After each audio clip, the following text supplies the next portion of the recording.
Hiccup, മലയാളത്തിൽ ഇക്കിളെന്നും എക്കിളെന്നും എക്കിട്ടം എന്നൊക്കെ പറയും. അപ്പോൾ ഇതെങ്ങനെ ഉണ്ടാവുമെന്നാണ് നമ്മൾ നോക്കാൻ പോകുന്നത്. അപ്പോൾ ഇതൊരു മനുഷ്യനെ വിചാരിക്കുക. ഇപ്പോൾ ഇയാളുടെ തലഭാഗമാണിത്, ഇത് കഴുത്താണ്.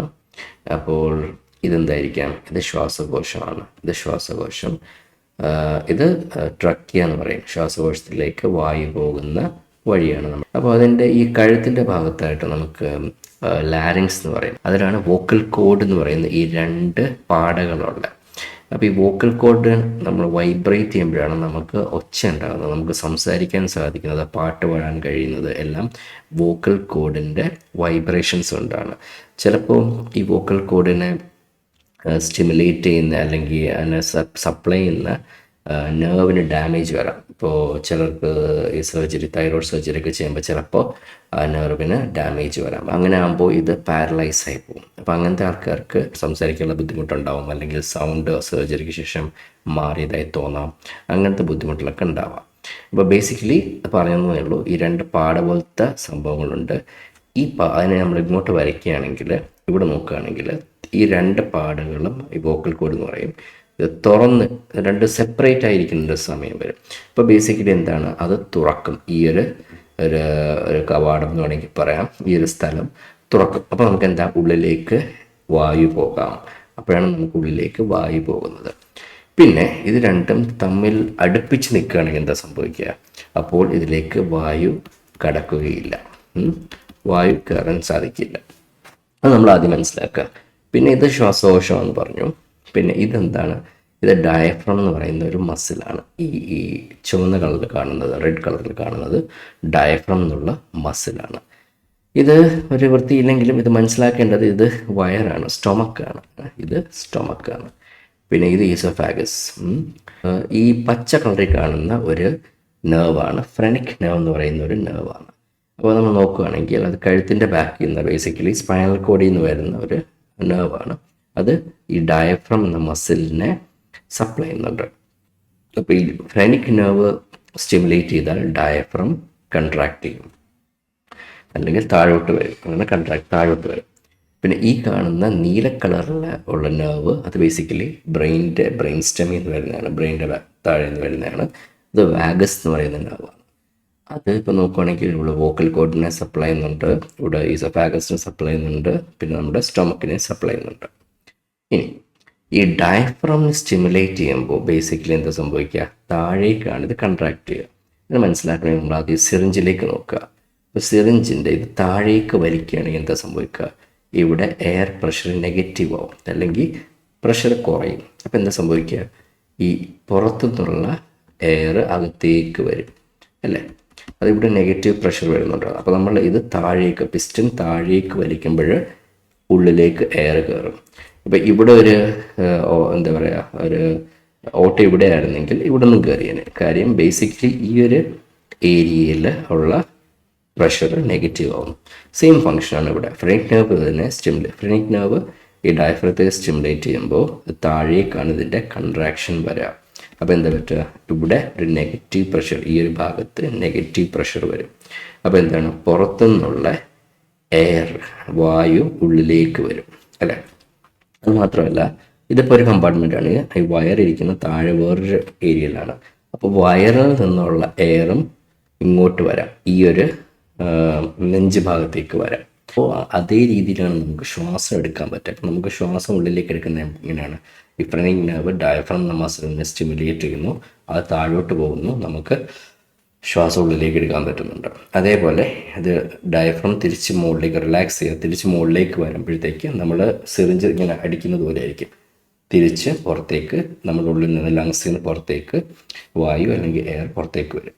അപ്പോൾ അതാണ് നമ്മൾ ശ്വാസം എടുക്കുന്ന ഒരു രീതി. ഇതിപ്പോൾ നമ്മൾ അറിയാണ്ട് തന്നെ ശ്വാസം എടുത്തും പോയിക്കൊണ്ടിരിക്കുകയാണ്. പക്ഷെ നമുക്ക് അറിഞ്ഞുകൊണ്ടും ഇതിനെ ആലോചിക്കും. നമുക്കാണെങ്കിൽ ആലോചിച്ചിട്ട് ശ്വാസത്തിൻ്റെ സ്പീഡും അല്ലെങ്കിൽ ടൈമും നമുക്ക് ആലോചിക്കുന്ന രീതിയിൽ ശ്വാസം പിടിച്ചു നിർത്താൻ പറ്റും. അതൊരു സ്കെൽറ്റൽ മസിൽ ആയതുകൊണ്ടാണ് ഏത് ഡയഫ്രം. നമുക്ക് ഡയഫ്രത്തെ കൺട്രോൾ ചെയ്യാനും പറ്റും, അല്ലാണ്ട് നമ്മൾ ആലോചിക്കാണ്ടിരിക്കുമ്പോൾ തന്നെ ഇത് സ്വന്തമായിട്ട് നടന്നുകൊണ്ടിരിക്കുന്ന ഒരു ഫംഗ്ഷനാണ്. നിങ്ങൾ ആലോചിച്ച് നോക്കുക, എപ്പോഴും നമ്മൾ ആലോചിക്കണമെങ്കിൽ എങ്ങനത്തെ ആയിരിക്കും അവസ്ഥ? എപ്പോഴും ആലോചിച്ച് ശ്വാസം എടുക്കണമെങ്കിൽ എന്ത് ബുദ്ധിമുട്ടായിരിക്കും, അല്ലേ? അപ്പോൾ അതൊരു വലിയ കാര്യമാണ്. നമുക്ക് നാച്ചുറലി അത് നമ്മൾ ചിന്തിച്ചിട്ടില്ലെങ്കിൽ തന്നെ ശ്വാസം എടുത്തും പോയിക്കൊണ്ടേയിരിക്കും. അപ്പോൾ അതവിടെ ഇരിക്കട്ടെ, അത് ശ്വാസം എങ്ങനെയാണെന്നുള്ള. ഇനി നമുക്ക് ഇക്കിൾ എങ്ങനെ വരുന്നു എന്നുള്ള, ഇക്കിൾ എങ്ങനെ വരുന്നു എന്നുള്ള ശരിക്കും ആർക്കും വലിയ ഐഡിയ ഒന്നുമില്ല, കുറച്ച് തിയറീസേ ഉള്ളൂ. അതുപോലെ ഹിക്കപ്പിനെ കൊണ്ട് നമുക്ക് വലിയ ഉപയോഗമൊന്നുമില്ല മനുഷ്യർക്ക്. കാര്യം നമുക്ക് എവല്യൂഷണറി ആയിട്ട് ചിലപ്പോൾ ഉപയോഗം ഉണ്ടായിരുന്നായിരിക്കാം എന്നൊക്കെ പറയപ്പെടുന്നു. അപ്പോൾ കുറേ കാര്യങ്ങൾ ഇതേപോലെ ഉണ്ട്. നമുക്ക് ഇപ്പോൾ ഉപയോഗമില്ലാത്ത ഓർഗൻസ് ഉണ്ട്, ഇതേപോലത്തെ ഫങ്ഷൻസ് ഉണ്ട്, അതുപോലെ വെസ്റ്റീജിയൽ ഫങ്ഷൻസ് എന്നൊക്കെ പറയാം. ഇപ്പോൾ നമ്മുടെ അപ്പൻഡിക്സ് ഒക്കെ നമുക്ക് വളരെ ഫേമസ് ആണ്. മനുഷ്യർക്ക് ഉപയോഗമില്ലാത്ത വസ്തു എന്നൊക്കെ പറയപ്പെടുന്ന ഒരു വസ്തു, ഒരു അവയവമാണ് അപ്പൻഡിക്സ്. അതുപോലെ ഹിക്കപ്പ് കൊണ്ട് നമുക്ക് പറയത്തക്ക ഒരു ഉപയോഗമൊന്നും ഇല്ല എന്നാണ് മനസ്സിലാക്കുന്നത്. പിന്നെ ഇത് എങ്ങനെ ഉണ്ടാകുന്നു എന്നുള്ളതാണ് ഇനി നമ്മൾ പറയാൻ പോകുന്നത്.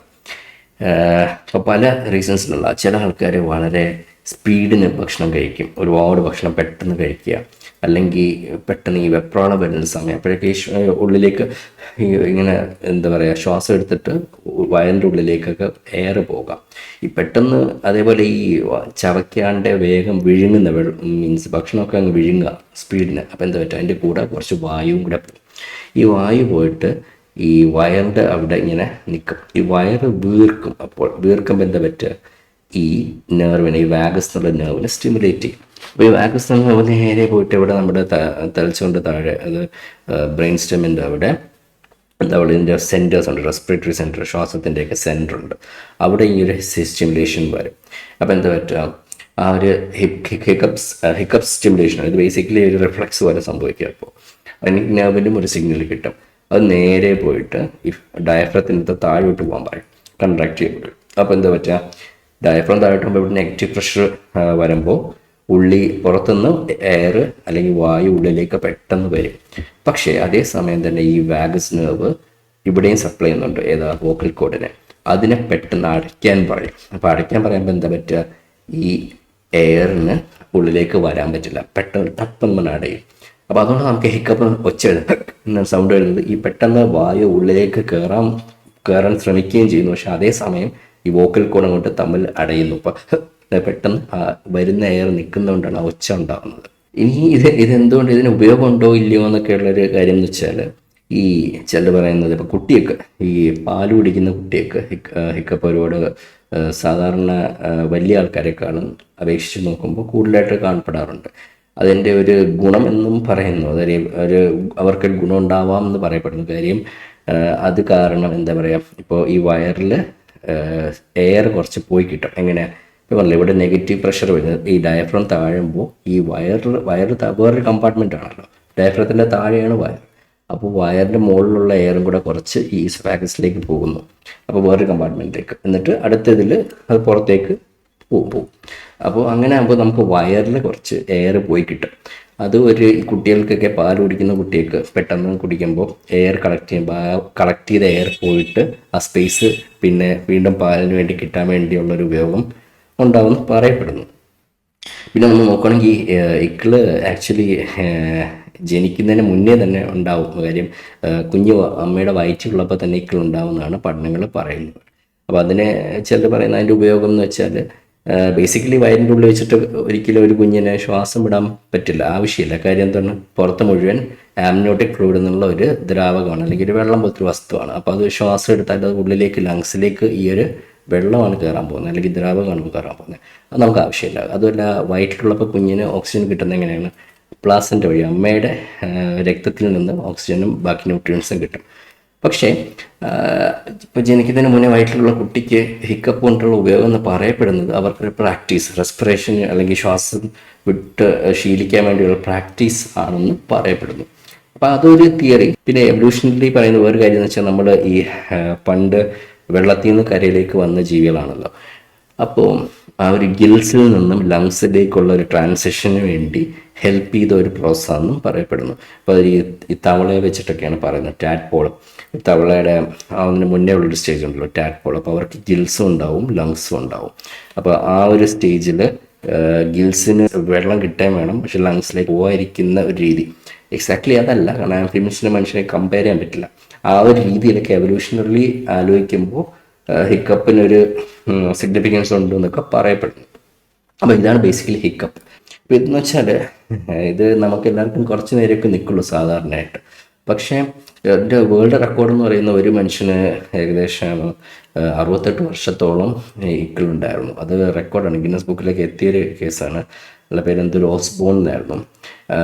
1920 മുതൽ 1990 വരെ എൻ്റെ പുള്ളിക്ക് ഇക്കിളുണ്ടായിരുന്നു കണ്ടിന്യൂസ് ആയിട്ട്. അത് വളരെ ബുദ്ധിമുട്ടുള്ളൊരു അവസ്ഥയാണ് ശരിക്കും പറഞ്ഞാൽ. സാധാരണ മനുഷ്യർക്ക് അങ്ങനെ നിൽക്കാറില്ല. 2 ദിവസത്തിൽ കൂടുതൽ ഇക്കിള് കണ്ടിന്യൂസ് ആയിട്ട് നിൽക്കുവാണെങ്കിൽ കൺസൾട്ടേഷൻ ആവശ്യമുണ്ടാകും. ഈ 2 നെർവിനും എന്തെങ്കിലും രീതിയിൽ ഇറിറ്റേഷൻ വന്നാൽ ഈ ഒരു റിഫ്ലക്സ് വരാം.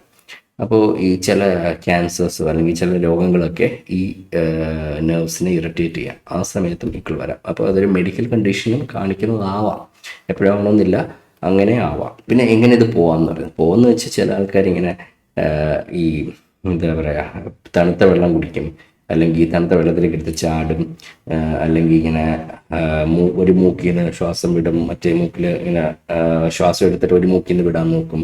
പിന്നെ അല്ലെങ്കിൽ ഇങ്ങനെ മുക്കി പിടിക്കും. അത് ബേസിക്കലി എന്താ പിടിക്കുന്നത്, ശരിക്കും വാൽസാൽവ മാനുവർ തന്നെ മാനുവർ. അപ്പോൾ ഇതൊക്കെ ബേസിക്കലി വാഗസ് നെർവ് എന്ന നെർവിനെ സ്റ്റിമുലേറ്റ് ചെയ്യുന്ന മെത്തേഡ്സ് ആണ് വാൽസാൽവ മാനുവർ എന്ന് പറയുന്നത്.